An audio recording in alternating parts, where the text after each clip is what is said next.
What is up, Penn State fans? It's Max Ralph and Johnny McGonigal from Penn Live here on the Blue White Breakdown. This is a big one, Johnny. A huge news day and news weekend, news week, really. If you go back to, I believe it literally is a week to the day, or maybe a week plus a day that Andy Kotelnicki said he was coming back to Penn State. The transfer portal has opened up. We talked a ton about it last week. But if we're getting into the real nuts and bolts here of this Monday afternoon, Johnny. Bo Prabula, Penn State's backup quarterback, is headed to the portal. I believe he's already in it. I don't know for sure, but like he's going. He's not playing against SMU this weekend. He's done. Drew Aller is coming back to Penn State. That was today's news. I guess last night was Bo's news. We talked to James Franklin, Andy Kotelnicki, Drew Aller, Tyler Warren, and Nick Dawkins today as we prepare for Penn State's playoff against SMU. So we got a heck of a lot of stuff to hit on here, Johnny. But let me just check in with you first. Big day of work and talking with people. So where's your head at? Man, it's all over the place, right? Yeah. Yeah, just a.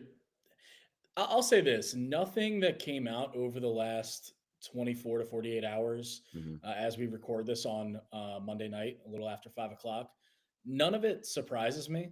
Hmm. Bo Prabula leaving and entering the transfer portal does not surprise me. It surprises me a little bit that he won't be around, with the team, Hmm. for the college football playoff, for this weekend's game against SMU, and any other games after that for the Nittany Lions. But we'll get into why Yep. ultimately, he made that decision and was in a way forced to make that decision. Hmm. And Drew Aller, expecting to return for the 2025 season, letting his intentions be known to the coaching staff, to teammates. That was kind of trending in that direction. Keeping our ears close to the ground in the Lash building and talking to some people, behind those doors. It seemed like that was the way it was going to go. But still a good sign for Penn State, and ultimately for Drew Aller's draft stock and draft prospects. I was able to talk to Dane Brugler, the lead NFL draft analyst for The Athletic, one of the most knowledgeable and well sourced guys out there, for a story that I have coming out on Tuesday morning on Drew's NFL stock, looking ahead to 2026 and why he made this decision from an NFL standpoint. But I'll get into that in a little bit as well. But let's start with Bo, Max, and I think because that impacts Penn State more in the short term, Yep. his decision to leave, that he won't be around. The Prabula package is no more for Andy Kotelnicki. What do you make of his decision to enter the portal and everything that kind of goes along with that? Yeah, the Prabula package. I mean, that's another wrinkle of this that we've got to get into. Yeah. Like I said, like you said, I think we got to start with Bo because it is so immediate. But let's start with this. James Franklin has a typical operating plan. I don't remember what he said. It was the acronym SOP, Strategic Sta- Operating standard Standard. operating procedure. Standard operating procedure at Yeah. Penn State, where if you say you're going to the portal, you ain't coming back. You're not playing. You're done. Now, he did admit today that some things are a little bit flexible. They don't want to set bad precedents, having a guy come back. But when it's your backup quarterback who really does not want to leave Penn State right now in the middle of this playoff run, you might try and make things work. Bo Prabula was out at practice on Sunday. He's been with the team recently, and Franklin said as early as last week when they talked, he had zero intention of leaving before the playoff game. There is a world in which he could stay, and after the playoff run, have a 5-day window to transfer. But they just tried. They talked about it. They tried to figure it out. Franklin said it wasn't going to work. He said he saw Bo at practice on Sunday, and he just felt he looked distracted. Prabula is trying to finish up his degree right now. He's graduating in December. Said that there was some external pressure to go on visits to certain places. I don't know exactly where that is yet. I have some ideas, but nothing confirmed. I'm sure it'll come out soon. Um, but there were a lot of things that made this happen for Bo, because there's the other aspect of this where if you're a quarterback, there's only one starting quarterback job on every team in college football. Bo Prabula is good enough to do it at, you know, X institutions, probably uh, Group of five easily, lower level power four. I think he probably could too, and that's probably where he's looking right now. If you're not there by the spring period learning the playbook, you're toast. You have to be there long enough to learn the playbook, get integrated with the system. And the only way he was going to be able to do that was entering the portal now before all the spots are taken up, regardless of what Penn State does in the playoff. He needs to do it now. It's a terrible system in college football. That's what James Franklin got at all day. He really had, and Johnny, you may want to talk about this a little bit more, but he had quite an indictment against the NCAA in the timing of this, the fact that he's forced to do this right before a playoff game. He said, I give you my word, Bo Prabula did not want to leave Penn State, but his hand was kind of forced. His hand was forced by the timing. His hand was forced by Drew's decision to come back. Because listen, he's not going to start over Drew. As good as Bo might be, Drew is better. He's a better NFL prospect. He's a better thrower of the football. He's a better offensive orchestrator. Bo was never starting on this team in 2025 if Drew was back. So all of those things factored in for Bo to kind of see the writing on the wall. The timing is such a problem, though, Johnny. If you want to take over a little bit on that front. Yeah, James Franklin was asked about Bo Prabula entering the portal. Was the first thing he was asked at his Monday press conference that, was previously scheduled to talk about SMU, right, over these next 2 days, between Franklin, the coordinators, both offensive and defensive, Kotelnicki and Allen, and then a list of, uh, distinguished players from either side of the ball we're going to be talking to, mandated by the CFP. This is not something that I think James Franklin thought that he would be talking about necessarily. Mhm. Like you mentioned, up until last week when he had a conversation with Bo, he thought he wasn't going to be leaving. So that was the first thing, understandably, that he was asked at Monday's press conference. And he spent 5.5 minutes talking about Bo Prabula.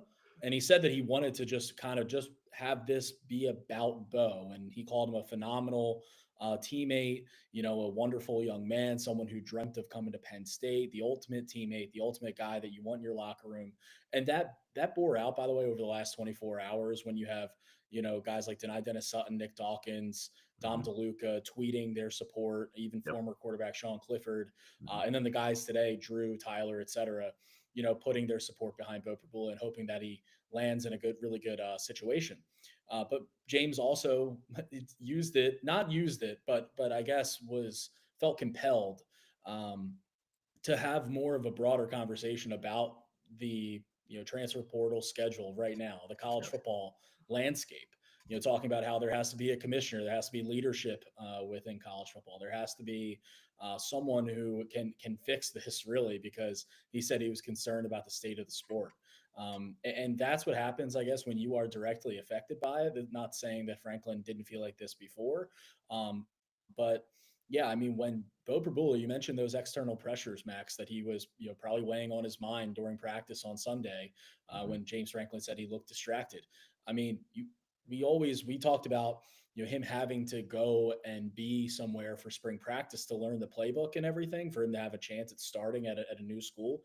Mhm. He's got to go on visits Mhm. and talk to other coaches to learn to understand the playbook and see how he would fit. I mean, he's not your traditional drop back passer. He's a dual threat. He's got to know the offensive coordinator, the skill players that would surround him at a next school. Like there's a lot of digging that has to go on. I remember talking to Julian Fleming back in April. It's different for a wide receiver, but so much of his visit to Penn State was, yeah, I know Penn State, I'm comfortable here, but show me the playbook, show me how I fit in this offense. And so Bo Prabula has to get that done over the next really couple of weeks, if not sooner. And so it's a lot for a player like him to have to deal with at a time when he wants so desperately to help this team, push on towards a national championship. But when you've got Miller Moss leaving USC to go to Louisville, that Auburn filled a spot. Like there's all these different schools across the country. There's over 1,700 players in the transfer portal right now. A Yeah. lot of them are quarterbacks, and a lot of those quarterbacks have already switched, hands. Michael Van Buren going from Mississippi State to LSU. Like these spots are getting filled up and filled up quick. And Mhm. if you're waiting around and yeah, you see the field for 7 or 8 plays unless Drew Aller gets hurt in a playoff game, but you got to look towards your future. You got to look towards the long term goal. And unfortunately, with how this is set up right now, Mhm. that means Bo Prabula not being on this team for the college football playoff.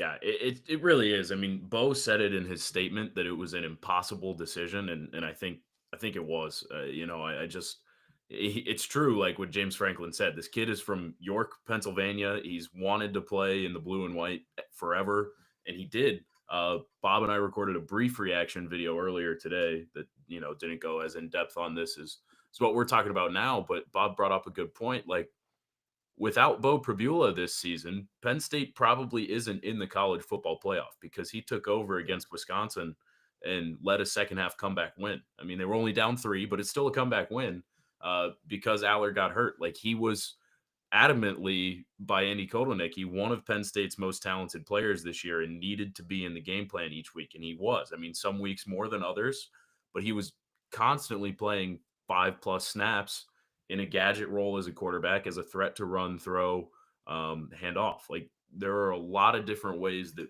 Bo is being used this year.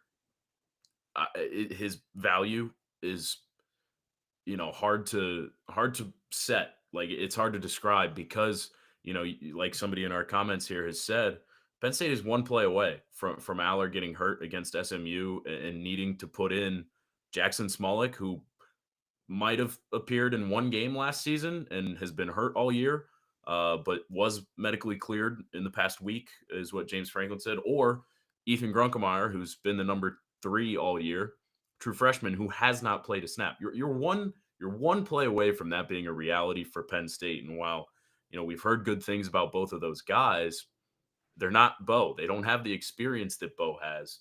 And so this just sucks. Like from any perspective, this sucks because you hate to see it for a guy like Bo who, sure, the writing was on the wall. He was probably going to play somewhere else next year with Drew back. That's fine.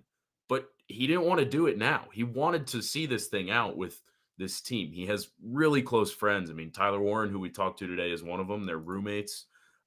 Those guys are really close. I believe Liam Clifford is close with them too. Like he has friends on this team. He cares about this team. The way that James Franklin talked about him today, like there's no ill will with the staff, with anyone here. So this just sucks to see from any perspective. Johnny, you have something to add? Yeah, well, you mentioned Tyler Warren, and after the Maryland game, the regular season finale, Mhm, at that point, after that win, Penn State was going to the Big Ten championship game, and there was an opportunity or a chance that if they beat Oregon, right, they were going to get a first round bye mhm, and would not return to Beaver Stadium this season. And so mhm, when I was on the field after the game, after the Maryland game, taking some video, taking some notes on the celebrations, on the vibes, and everything else, noticed Tyler Warren taking pictures with a lot of guys because it was like, okay, that like Tyler Warren is going to the NFL draft. mhm. This could be his last moments at Beaver Stadium. Turns out it's not, right? They lost to Right. Oregon and they'll be playing SMU this weekend. But one of the guys he was taking photos with was Bo Prula. Mhm. And it didn't register with me at that time, but it did last night. That was Bo Prabula's last time at Beaver Stadium. Yeah. And he thought that it might be as well because if they beat Oregon first round bye, et cetera, et cetera. Mhm. So it's going to be weird not seeing number 9 out there, the Trace McSorley lookalike in a Penn State uniform. Like you said, it sucks, man. Like Mhm. it sucks for him. It sucks for Penn State. That they're not going to have an experienced backup, like you mentioned, someone who went in and won the game for them against Wisconsin this year. He filled in the Rutgers game last year. Like he Yep. was a big part of this offense in more ways than one. And excuse my alarm that just decided to go off to remind me to text you about doing a podcast. There we go. And we are currently doing one, so I can turn that off now. Hey, at least I Um, was on top of it for once. yeah, exactly. Yeah, exactly. um, yeah, so it's just an unfortunate situation, right? It's just an unfortunate situation that you don't want to have happen. Uh, like you mentioned, Ethan Grunkemeyer, there Mhm. have been a lot of strong words of support and really good reviews from the true freshman quarterback over the last month. Really, asking Drew Aller and other teammates about him. So Mhm. if something were to happen to Drew, I would expect that it would be Ethan, given that Jackson's been out for so long and Ethan's been taking more reps than he has been, certainly, even though he hasn't been taking reps with the ones and twos with it being Correct. Drew and Bo the whole time. But just something to keep in mind. Yeah, I mean the other layer of this too is the way that Bo was used in that gadgety type role, I mean, he was running routes half the time. He was almost like a wildcat quarterback, even though he is actually a quarterback. Penn State still wants to have that in the game plan. James Franklin said that they want to do that. They plan to have that creativity still there. It's just going to have to come from other places. So, I expect, I believe that you will see even more Tyler Warren in special ways, whether it's wildcat quarterback, whether it's whatever it is. I think you might see a little more Nick Singleton doing the wildcat too. Is my anticipation for this weekend because those plays are not leaving the playbook. They're still going to use the things that Bo did, but they don't have Bo to do it. We do have a couple of live stream questions here that do fit into what we're doing. Real quickly, do we think that the NCAA will change the rules around the portal?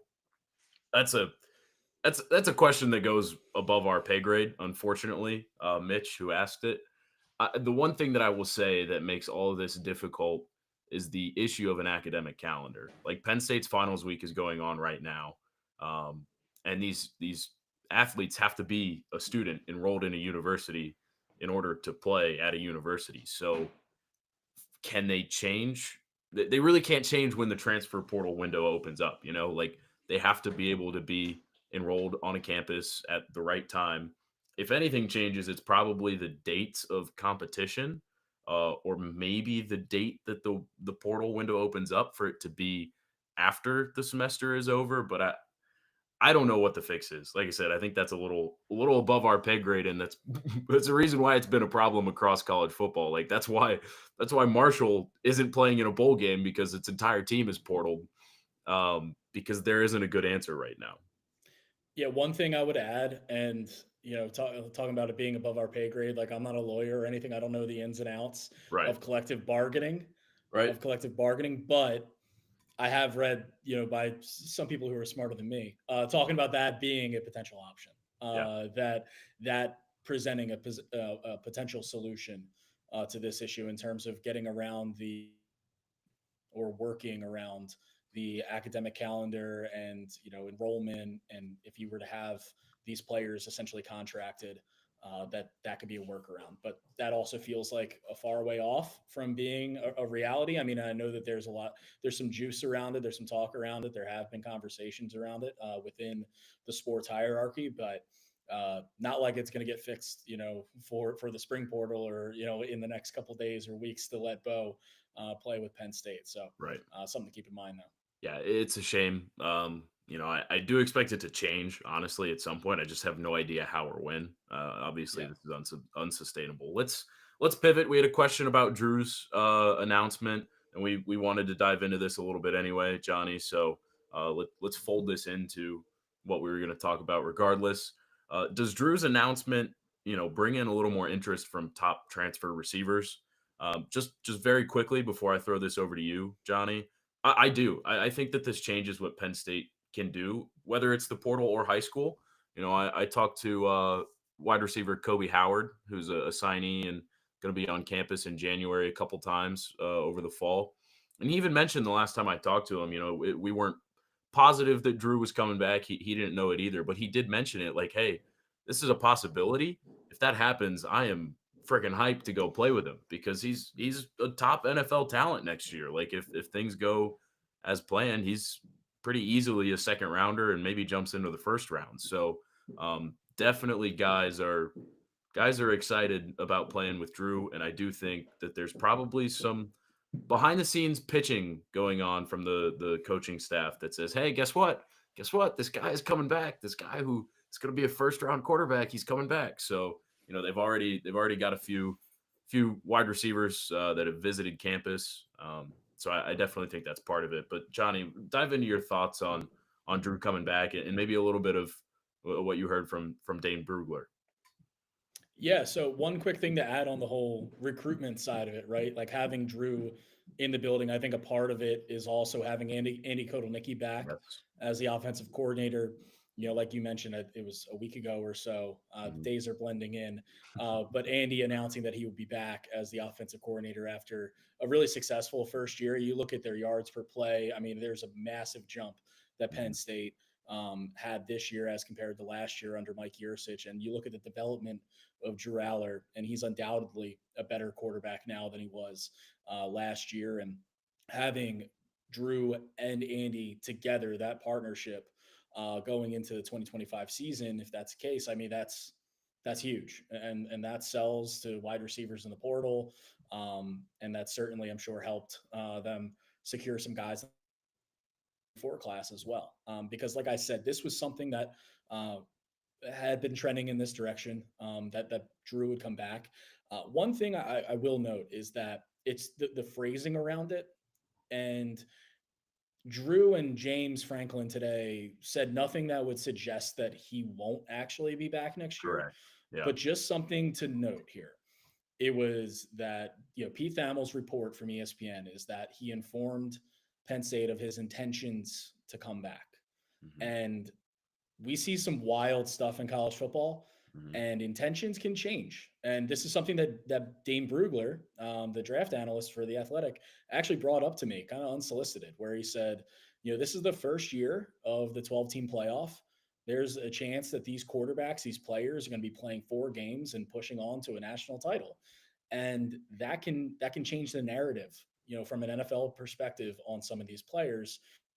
And he said that, that if Drew Aller is the reason why Penn State goes and wins a national title or gets to the title game, which is certainly a possibility given their path and who they Hmm. would play, that could actually change Drew's decision. Now, that's not him being sourced into Drew's family or anything. That's just from an NFL guy talking ball Hmm. and talking about the scenario that everyone is looking at right now with the playoff. So he also had some really good things to say about Drew. Said he wasn't surprised by his decision, um, and ultimately like saw a lot of growth from him this year from an accuracy standpoint, from a pocket awareness standpoint. Mentioned that he gets locked onto primary receivers a little bit too much, and needs to work on that. But did say that he would be maybe number 15 to 50 pick in the Hmm. 2025 draft. It's a wide range. Yeah. But if you were looking at 2026, he said there's a real opportunity for him to be QB1, that Hmm. he could be the number one quarterback in the 2026 NFL draft class, and at that point you have a chance to be the number one overall pick. Yeah. And if he played like looking to next season, assuming he is there, right? And if he plays consistently how he played in the Oregon game, minus the 2 mistakes, Yep. like you're looking at a potential number one overall pick, and that's not like hyperbole. That's not getting ahead of ourselves. Like that's a real possibility. Yeah. I mean, the other part of it too that I think is pretty obvious to everybody, but you don't want to overlook when you're having these conversations is the fact that the kid is still 6'5" and is running pretty well and moving around the pocket at an elite level. I would say. I mean, his pocket presence has been great since his freshman year, and it's only gotten better. Like, if you look at a guy like Anthony Richardson, who obviously runs a lot better than Drew Aller or Will Levis, who maybe has a stronger arm and runs better, but like those two guys were drafted highly in large part because of their potential and the project, aspect of what they could become. Drew Aller could very easily be that guy too. Like, not only is he producing on the field, but he has the measurables that you want. Like, he could probably sling it 80 yards if he wanted to. Like, he's legit. As far as the Andy Kotelnicki thing goes too, I thought James Franklin was really interesting today. I just put up a story on Penn Live. You can read a little bit more about Andy Kotelnicki and his return, but James Franklin was like, yeah, we had to work all offseason with 3 new coordinators to make sure that we didn't have any like negative effects on the field. Obviously, it didn't. They went 11-1.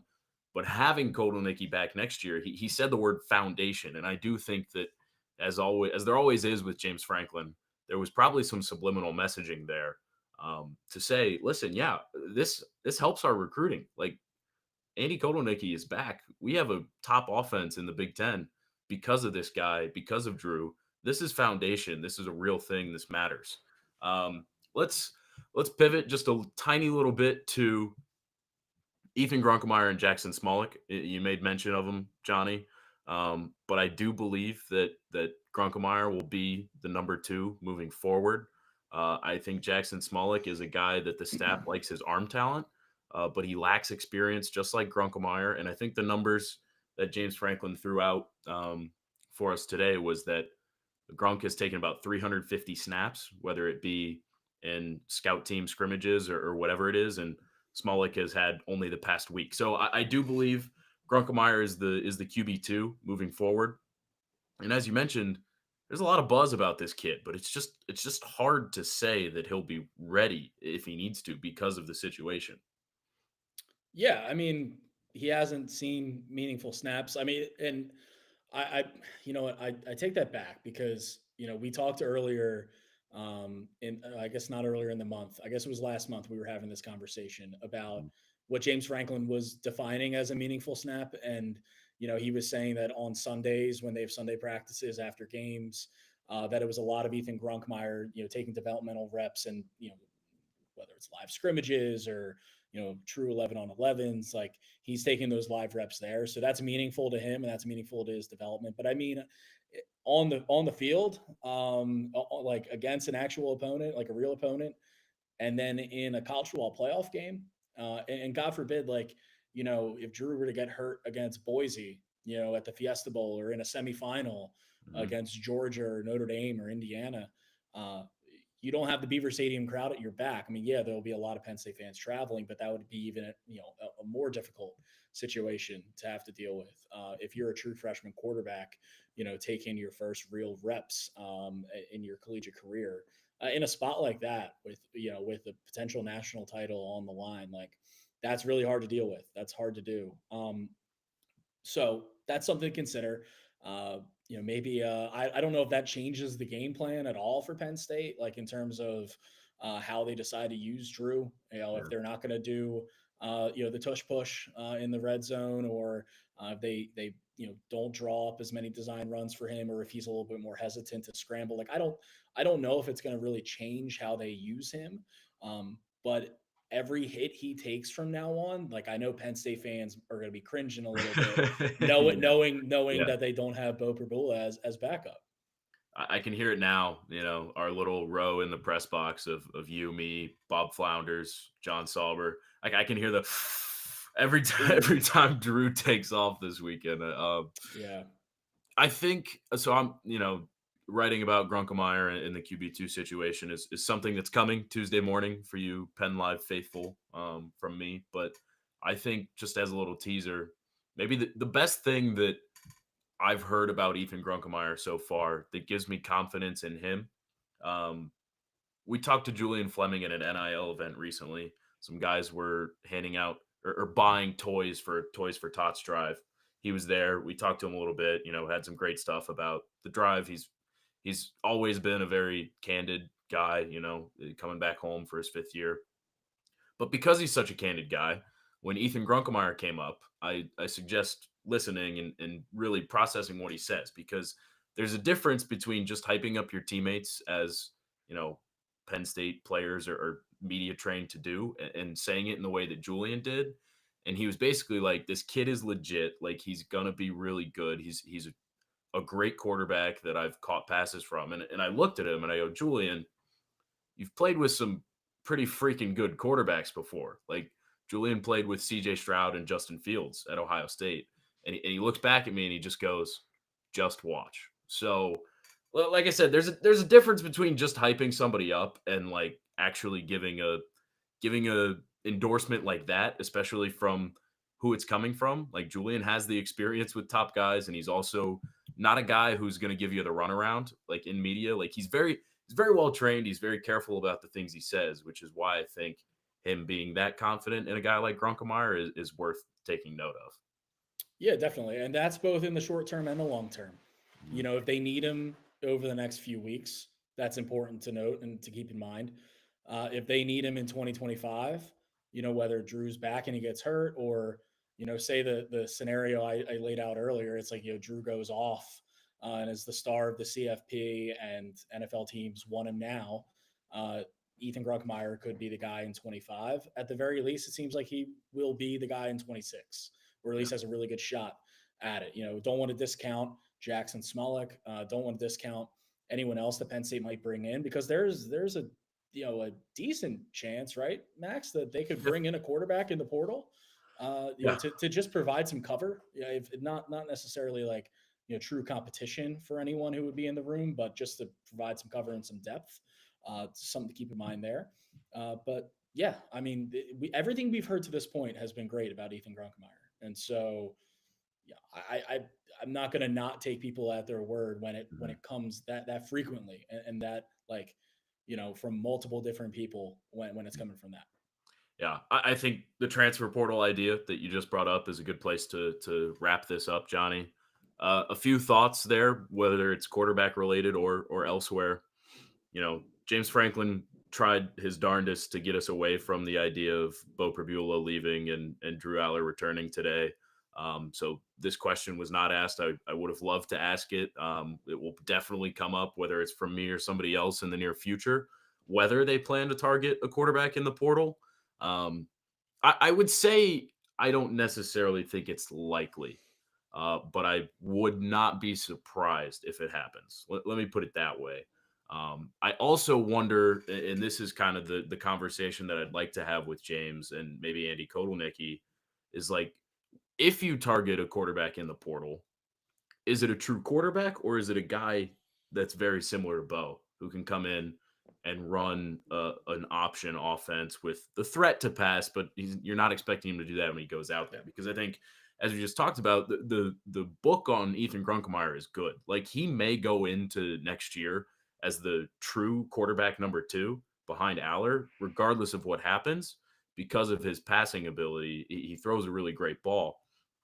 But I could see a world in which they bring in a guy like, I don't know, literally off the top of my head, no information whatsoever. South Carolina's Robbie Ashford, guy who was also at Auburn, Penn State's seen him up close. Big bodied guy who runs the ball a lot, has some experience. Like that, if he's willing to be a pure backup again, which who knows? Like, who knows what any of these guys in the portal want to do? A lot of them are probably portaling to be a starter. But if Penn State wants to bring in a guy like that, that would not surprise me. Um, on the other side of this, like portal wise, still targeting defensive line a ton. Bear Alexander from USC, former blue chip recruit, really talented guy who's produced at the college level, was on campus recently. I don't know. I my feelings on that are, we talked about him a little bit last week. He's got a little bit of a strenuous history. Yeah, that was That hilarious. was incredible for anyone listening or watching that didn't see this. So Barry Alexander, who was a high level recruit out of high school, Mhm. started his career at Georgia, then transferred to USC, and now is in the portal again. So he visited Penn State this past weekend, and they do those kind of like hype photo shoots, whatever. And Mhm. he threw up like a flex, Yeah. and he has like the Georgia G, the logo on the helmet, tattooed on his bicep. Mhm. And it was just like, this is the portal encapsulated. Is this Yeah. guy who's wearing a Penn State uniform, showing off a tattoo from his first school, and now he's looking for his third. But he's a damn good player. I mean, when he's Yeah. locked in, he's a good player. He is. I don't necessarily, he went to 4 different high schools. He's now looking for his third college program. It's not a guy who really profiles with the way James Franklin and Penn State like to work in the transfer portal. I don't love the fit. I think he's a talented guy at a position they need, but I don't necessarily think it's going to happen. Like that's just a personal thing. Um, Enai White, former top Pennsylvania recruit out of Imhotep Charter, defensive end who went out to Texas A&M and didn't really do a whole lot while he was there. I like that fit for Penn State because it's another position of need. He needs to put on some weight, needs to do some things in the offseason to be able to contribute. But it's a situation where Penn State can bring a guy home, low risk. You're not anticipating him to be a day one starter because of the lack of production at another place. But there's still some upside because of the prospect pedigree and the things that Penn State can do with him. I mean, look at Nolan Rucci, who's improved like crazy in kind of a similar situation. I think there's other guys on the defensive line. David Blay, who is from Louisiana Tech, was an all conference guy. I really like that fit, and I feel like that's probably, in the not so distant future, probably trends well for Penn State to get Blay. He's another Pennsylvania kid who started his college career at Westchester. Like this is a heck of a story if he becomes an impactful Division One defensive tackle. He's Rams played up, baby. Rams up. Grammy. Gotta love the mascot, but Yeah. yeah, it would be a heck of a story. I like him, and then the wide receivers are a thing. Like they're gonna keep bringing guys.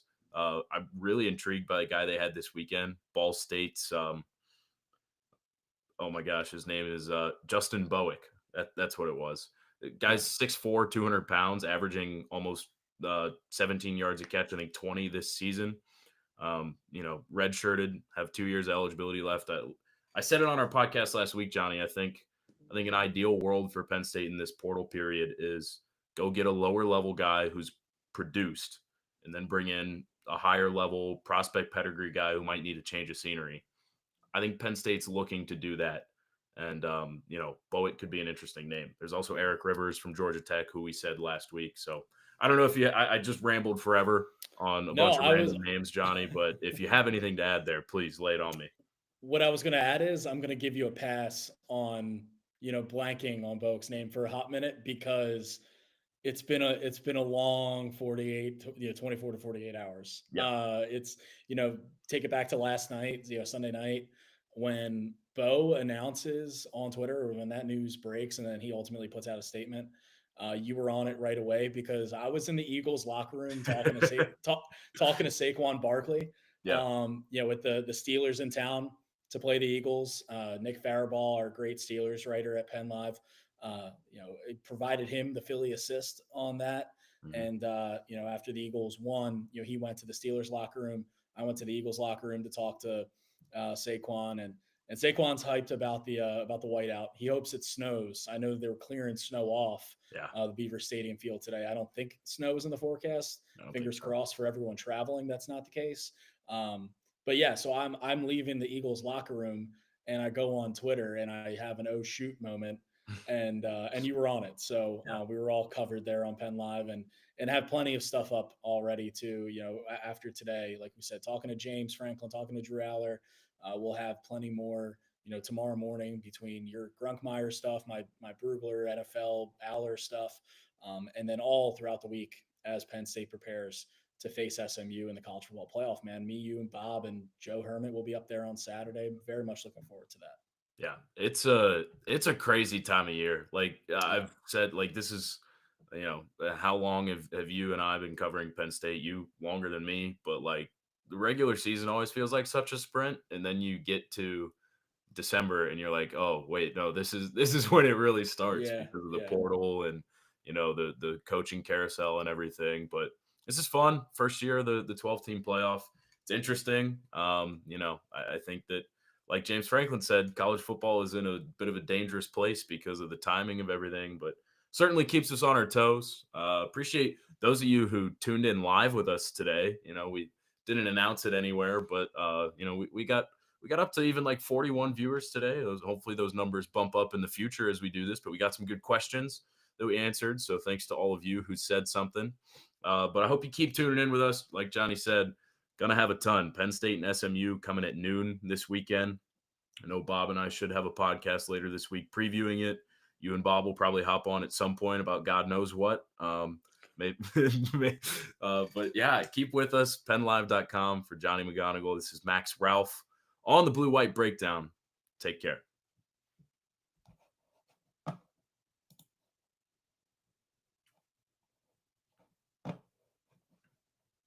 Cool. That worked out. Sweet. Yeah. Yeah, that worked.